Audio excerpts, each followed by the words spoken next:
ইসিতে চলছে মনোনয়নপত্র বাতিলের বিরুদ্ধে শেষ দিনের আপিল। আইন শৃঙ্খলা পরিস্থিতিতে সন্তুষ্ট নয় বললেন মির্জা ফখরুল। এদিকে যুক্তরাষ্ট্রকে বাংলাদেশের শুল্ক কমানোর প্রস্তাব। এদিকে ঢাকা মহানগরীর ১৩ আসনে প্রতীক বরাদ্দ ২১ জানুয়ারি। শুনছিলেন শিরোনাম, এবারে বিস্তারিত। ত্রয়োদশ জাতীয় সংসদ নির্বাচনে মনোনয়নপত্র গ্রহণ ও বাতিলের আদেশের বিরুদ্ধে আপিল দায়েরের শেষ দিন কার্যক্রম চলছে আজ। শুক্রবার রাজধানীর আগারগাঁওয়ে নির্বাচন কমিশন ভবনে সকাল থেকে অঞ্চলভিত্তিক বুথগুলোতে মনোনয়নপত্র বাতিলের সিদ্ধান্তের বিরুদ্ধে আপিল জমা নিচ্ছেন প্রার্থীরা। বিকেল ৫টা পর্যন্ত এসব আপিল গ্রহণ করা হবে বলে জানিয়েছে ইসি। সরেজমিনে দেখা গেছে নির্বাচন কমিশন ভবনে স্থাপিত আপিল দায়ের কেন্দ্রে অঞ্চলভিত্তিক ১০টি বুথে এসব আপিল গ্রহণ করা হচ্ছে। দেশের বিভিন্ন অঞ্চলের প্রার্থীরা উপস্থিত হয়ে বিভিন্ন বুথে কাগজপত্র জমা দিচ্ছেন। ইসির কর্মকর্তারা জানান, আজ আপিল গ্রহণ শেষ হওয়ার পর আগামীকাল শনিবার থেকে শুনানি শুরু হবে। আপিল শুনানি শেষে কমিশনের সিদ্ধান্ত অনুযায়ী চূড়ান্ত প্রার্থী তালিকা প্রস্তুত করা হবে। গত ৪ জানুয়ারি বাছাইয়ের শেষ দিনে ৩০০টি নির্বাচনী এলাকায় রিটার্নিং কর্মকর্তা ও সহকারী রিটার্নিং কর্মকর্তারা মোট ২,৫৬৮টি মনোনয়নপত্র যাচাই করেন। এর মধ্যে ১,৮৪২ জন প্রার্থীর মনোনয়নপত্র বৈধ ঘোষণা করা হয় এবং ৭২৩ জন প্রার্থীর মনোনয়নপত্র বাতিল করা হয়। ইসি কর্মকর্তা জানান, রিটার্নিং কর্মকর্তাদের আদেশের বিরুদ্ধে গত ৪ দিনে নির্বাচন কমিশনে মোট ৪৬৯টি আপিল আবেদন জমা পড়েছে। এর মধ্যে বৃহস্পতিবার সর্বোচ্চ ১৭৪টি আপিল দায়ের করা হয়। ওই দিন মনোনয়নপত্র বাতিলের আদেশের বিরুদ্ধে ১৬৮টি এবং মনোনয়নপত্র গ্রহণের আদেশের বিরুদ্ধে 10টি আপিল করা হয়েছে। এর আগে বুধবার ১৩১টি, মঙ্গলবার ১২২টি এবং সোমবার প্রথম দিনে ৪২টি আপিল আবেদন জমা পড়ে। সোমবার মনোনয়নপত্র বাতিলের বিরুদ্ধে ৪১টি এবং মনোনয়নপত্র গ্রহণের বিরুদ্ধে 1টি আপিল করা হয়। নির্বাচন কমিশন সূত্রে জানা গেছে, আপিল আবেদনের শুনানি আগামী ১০ থেকে ১৮ জানুয়ারি পর্যন্ত অনুষ্ঠিত হবে। আগারগাঁওয়ের নির্বাচন ভবনের অডিটোরিয়ামে এসব শুনানি হবে। প্রতিদিন করে ৭০টি করে আপিল আবেদনের শুনানি নেওয়ার পরিকল্পনা করেছে কমিশন। এদিকে দেশের মানুষ নির্বাচনের অপেক্ষায় রয়েছে। আইন শৃঙ্খলা বাহিনীর যে পরিস্থিতি তৈরি হয়েছে তাতে আমি সন্তুষ্ট নই বললেন মির্জা ফখরুল।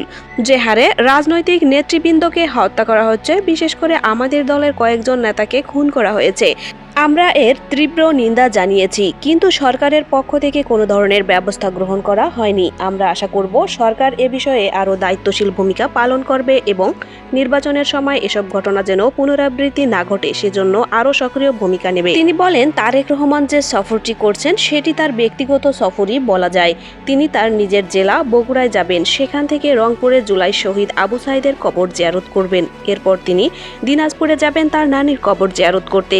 এরপর ঠাকুরগাঁওয়ে যাবেন, সেখান থেকে কয়েকজন শহীদ রয়েছে, তাদের মতো একজন শহীদের কবর জিয়ারত করবেন। এরপর বেগম খালেদা জিয়ার ইন্তেকালে একটি গণদোয়ায় অংশ নেবেন। বলা যেতে পারে এটি তার একটি ব্যক্তিগত শুভেচ্ছা সফর। একই সঙ্গে তার দায়িত্ব রয়েছে গণ অভ্যুত্থানে আমাদের যে সকল শহীদ হয়েছেন তাদের প্রতি শ্রদ্ধা জানানো, সেটাই তিনি জানাবেন। শুক্রবার সকালে ঠাকুরগাঁও শহরের কালীবাড়ির নিজ বাড়িতে সাংবাদিকদের এসব কথা বলেন তিনি। মির্জা ফখরুল বলেন, তিনি যখন দেশে আসেন তখন ঢাকায় লক্ষ লক্ষ মানুষ তাকে সংবর্ধনা জানাতে জমায়েত হয়েছিল। এখন তিনি জেলাগুলোতে আসছেন, এতে স্বাভাবিকভাবেই নেতাকর্মীরা উজ্জীবিত হবেন।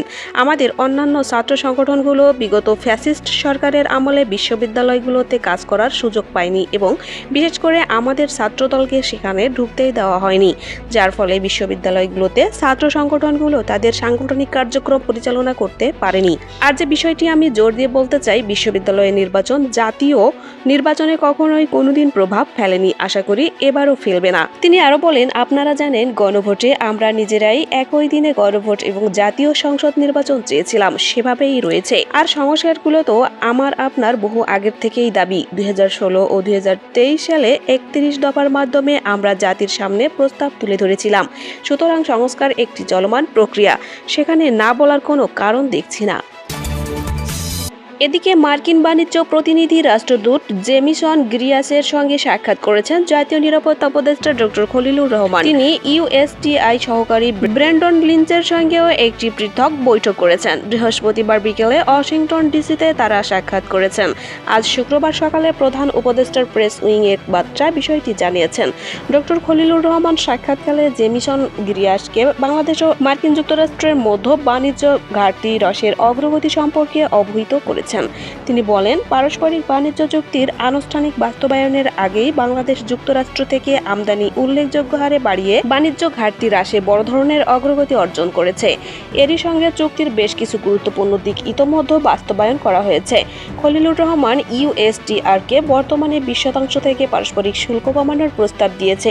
রাষ্ট্রদূত গিরিয়ার এই প্রস্তাবটি ইতিবাচকভাবে বিবেচনা করার আশ্বাস দেন। এছাড়া মার্কিন কাঁচামাল ব্যবহার করে উৎপাদিত পোশাকের উপর পারস্পরিক শুল্ক কমানো বা পুরোপুরি প্রত্যাহারের বিষয়ে ডক্টর রহমানের প্রস্তাবটি গুরুত্বের সঙ্গে বিবেচনা করতে সম্মত হয়েছেন তিনি। এদিকে ত্রয়োদশ জাতীয় সংসদ নির্বাচনে ঢাকা মহানগরীর 13টি সংসদীয় আসনের প্রার্থীদের মধ্যে প্রতীক বরাদ্দ দেওয়া হবে আগামী 21 জানুয়ারি। প্রতীক নিতে প্রার্থী নিজে বা মনোনীত প্রতিনিধিরা উপস্থিত থাকতে পারবেন। তবে এক্ষেত্রে একজন প্রার্থীর পক্ষে সর্বোচ্চ 3 জন প্রতিনিধি রিটার্নিং কর্মকর্তার কার্যালয়ে প্রবেশের অনুমতি পাবেন। ঢাকা বিভাগীয় কমিশনার ও রিটার্নিং অফিসার শরফুদ্দিন আহমেদ চৌধুরী স্বাক্ষরিত এক বিজ্ঞপ্তিতে এ নির্দেশনা জানানো হয়েছে।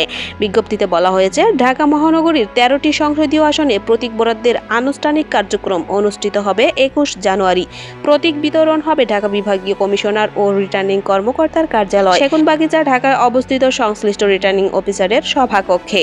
বিজ্ঞপ্তিতে উল্লেখিত সময়সূচি অনুযায়ী ঢাকা 4 আসনের প্রার্থীদের প্রতীক বরাদ্দ দেওয়া হবে সকাল 9টায়। ঢাকা 5 আসনের জন্য প্রতীক বরাদ্দের সময় সকাল 9:30। ঢাকা 6 আসনের প্রতীক বিতরণ শুরু হবে সকাল 10টায়। ঢাকা 7 আসনে প্রতীক বরাদ্দের কার্যক্রম শুরু হবে সকাল 10:30। ঢাকা 8 আসনের জন্য সময় নির্ধারণ করা হয়েছে সকাল 11টায়। ঢাকা 9 আসনের প্রতীক বিতরণ হবে সকাল 11:30। ঢাকা 10 আসনের প্রতীক বরাদ্দ কার্যক্রম দুপুর 12টায় এবং ঢাকা 11 আসনের জন্য দুপুর 12:30 অনুষ্ঠিত হবে। ঢাকা 12 আসনের প্রার্থীদের প্রতীক দেওয়া হবে দুপুর 1টায়। এছাড়া ঢাকা 14 আসনে প্রতীক বরাদ্দ দেওয়া হবে দুপুর 1:30। ঢাকা 16 আসনের জন্য সময় দুপুর 2টা। ঢাকা 17 আসনের প্রতীক বিতরণ কার্যক্রম শুরু হবে দুপুর 2:30। ঢাকা 18 আসনের প্রার্থীদের প্রতীক বরাদ্দ দেওয়া হবে বিকাল 3:21। এই আসনের একটি মনোনয়ন আগে স্থগিত ঘোষণা করা হয়েছে, তবে বাকি বৈধ প্রার্থীরা প্রতীক গ্রহণে অংশ নেবেন। সুপ্রিয় দর্শক, এই ছিল আমাদের সর্বশেষ আপডেট খবর। পরবর্তী আপডেট খবর সবার আগে পেতে দয়া করে একটি লাইক দিন এবং চ্যানেলটি সাবস্ক্রাইব করে আমাদের সঙ্গেই থাকুন। আল্লাহ হাফেজ।